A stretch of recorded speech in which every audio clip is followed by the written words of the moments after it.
सर्वांना नमस्कार. जय भीम, जय Maharashtra. India unlimited in digital news चॅनलमध्ये सर्वांचं स्वागत आहे. आज जे काय मी सकाळी माझं प्रबोधन केलं, पण आज एक महत्त्वाच्या डिजिटल न्यूजद्वारे माहिती पडली की कॅडबरी रेमंड सिग्नल येथे माजी गृहनिर्माण मंत्री, विधानसभा आमदार, 4 टर्म, आरोग्य मंत्री, गृहनिर्माण मंत्री आणि विधानसभा आमदार कळवा मुंब्रा विधानसभा क्षेत्र मतदारसंघामध्ये जितेंद्र आव्हाड साहेबांना आता त्यांना डॉक्टरेट मिळाल्यानंतर डॉक्टर जितेंद्र आव्हाड साहेब आहेत त्यांचा अभ्यास, त्यांचे विचार, त्यांचे बोलणे याच्यामध्ये संपूर्ण डॉक्टर बाबासाहेब आंबेडकरांचं संविधान आहे. व्यक्ती स्वातंत्र्य आहे. बोलण्यामध्ये थेट प्रतिक्रिया देणे हा आहे. माननीय जितेंद्र आव्हाड साहेबांनी शरद पवार साहेबांना आपले गुरु मानलेले आहेत. गुरुवर्य, पितामह माननीय शरद पवार साहेब हे राजकारणातले मोठे हस्ती आहे. राष्ट्रीय पातळीवर, देश पातळीवर राजकारण करताना शरद पवार साहेबांचा विचार प्रथम घेतला जातो. जे शरद पवार साहेब महाराष्ट्रातील एक विकास पुरुष, महाराष्ट्रातील एक शेतकी तज्ज्ञ, कृषी मंत्री राहिलेले होते केंद्रामध्ये आणि महाराष्ट्र राज्याचे मुख्यमंत्री. यांच्या कार्यकालामध्ये त्यांनी महाराष्ट्रामध्ये जे काही शेतकऱ्यांच्या बाबतीत जे काही जडणघडण केली, अशा प्रकारचं कोणी शेतकऱ्यांना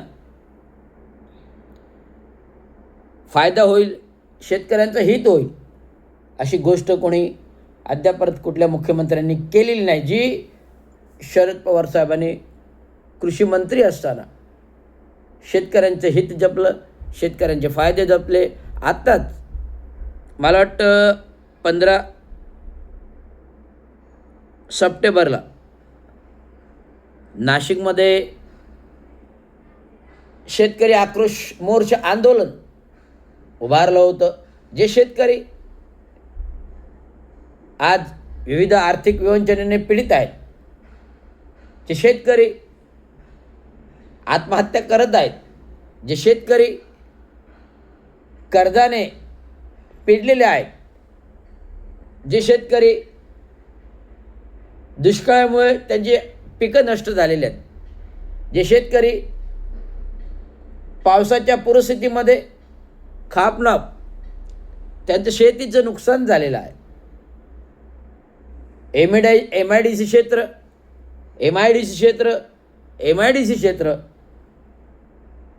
ह्या एमआयडीसीच्या कंपन्यांमुळे हजारो शेतकऱ्यांच्या जमिनी नापीक झालेल्या आहेत.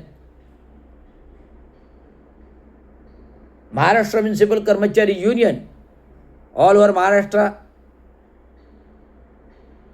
उत्तर महाराष्ट्र, दक्षिण महाराष्ट्र, पश्चिम महाराष्ट्र, पूर्व महाराष्ट्राचं, इकडचं कोकणाचं टोक, तर तिकडे ते विदर्भात, मराठवाडा, दक्षिण महाराष्ट्र टोक, नाशिकपर्यंत आम्ही महाराष्ट्र म्युनिसिपल कर्मचारी युनियन 36 नगरपालिका, महानगरपालिकापर्यंत पोचवलेली आहे. आणि ह्या महाराष्ट्र म्युनिसिपल कर्मचारी माध्यमातून, महाराष्ट्र राज्याच्या माध्यमातून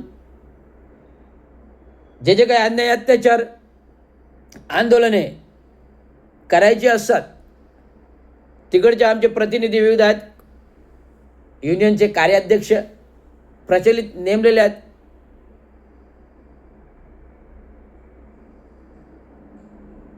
ते कार्याध्यक्ष एक एक असा आहे जो मैदानात उतरला तर समोरचा धोबीपछाड झाला पाहिजे. जो आमचा कार्यकर्ते प्रदेशाध्यक्ष जे आहेत युनियनचे, जर त्यांनी आंदोलन उचललं तर समोरचा धोबीपछाड झाला पाहिजे. अशा प्रकारचे एक एक आमचे प्रतिनिधी महाराष्ट्रभर ते पसरलेले आहेत. जसं राजकीय पक्षांचे प्रतिनिधी आहेत त्याप्रमाणे महाराष्ट्र म्युनिसिपल कर्मचारी युनियनने आपलं जाळं महाराष्ट्रभर पसरलेलं आहे. परिवर्तन कामगार सेना असंघटित कामगार युनियन, परिवर्तन कामगार सेना असंघटित कामगार युनियन नाशिकमध्ये धुमाकूळ घालते. पूर्ण इंडस्ट्रीयल झोन जो आहे, जो इंडस्ट्रीयल झोन जो आहे असंघटित कामगार युनियन संघटनांचा, त्याने पूर्ण इंडस्ट्रीयल झोनमध्ये आपलं प्रभुत्व निर्माण केलेलं आहे. या इंडस्ट्रीयल झोनमध्ये अनेक शेतकऱ्यांच्या नापीक झालेल्या जमिनीवर आंदोलन केलं, त्यांना भरपाई मिळवून दिल्या. सांगायचा उद्देश म्हणजे नाशिकचे आमचे प्रदेशाध्यक्ष विशाल भदरगे जे आहेत, हे विशाल भदरगेंनी माझ्या पुढे शेतकऱ्यांचा प्रश्न मांडला होता. आम्ही हा प्रश्न मागच्या वर्षी जितेंद्र आव्हाड साहेब, डॉक्टर जितेंद्र आव्हाड साहेब यांच्याकडे घेऊन आले होते. नाशिकची मंडळी आली होती. साहेबांपुढे हा प्रश्न मांडला होता. साहेबांनी मला तो हाताळायला सांगितला आणि तो मी हाताळला, चांगल्या प्रकारे हाताळला.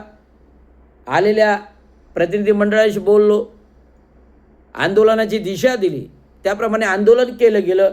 जे ठिय्या आंदोलन गेले 2 महिने 3 महिने चालू होतं, त्याच्यामुळे प्रशासनाला, MIDC प्रशासनाला नमतं घ्यावं लागलं आणि नापीक झालेल्या शेतकऱ्यांना जो काही नुकसान झालं होतं त्याची भरपाई MIDCचे अधिकाऱ्यांनी केली. त्यामुळे आंदोलन मागे झालं, त्यामुळे आंदोलन थांबायला लागलं. अशा प्रकारे प्रभावितपणे काम करत आलो आहे. आणि ठाणे जिल्हा असो, मुंबई महानगरपालिका असो, ठाणे महानगरपालिका असो, कल्याण डोंबिवली महानगरपालिका असो, उल्हास अंबरनाथ महानगरपालिका असो, तिथे कोकणातल्या महानगरपालिका नगरपालिका असोत,